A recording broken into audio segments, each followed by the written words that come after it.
Hi guys, আসসালামু আলাইকুম। স্বাগত আপনাদের পেট শিকারি ইউটিউব চ্যানেলে। আজকে কবুতরকে খাবার দিতে আসলাম। মেনলি অনেক দিন ধরে ওরকমভাবে কবুতর দেখাশোনা করতে পারতেছি না আমার অফিসের কারণে। এখন আজকে অফিস ছুটি, এজন্য কবুতরকে সময় দিতে আসলাম। মেনলি সময় পাওয়া যায় না। আজকে কবুতর দিতে খাবার দিতে এসে দেখতেছি ট্রে অনেক ময়লা, অবস্থা খুব খারাপ। একটা গ্যাস তৈরি হয়ে গেছে এখানে, আবার ট্রের ভিতরে আবার পানি পড়ছিল নিচে। মানে একটা খুব খারাপ একটা অবস্থা।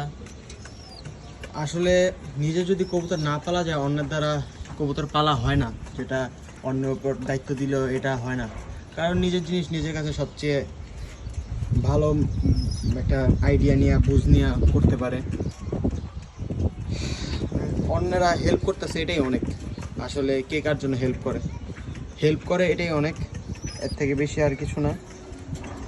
এই তো আজকে কবুতরকে গিট দিয়ে দিতেছি। প্রায় 1 সপ্তাহ যাবত গিট দেওয়া হয় না, সময় পাওয়া যায় না এগুলো দিব যে। আর কবুতরকে ছাড়াও হয় না 1 সপ্তাহ যাবত।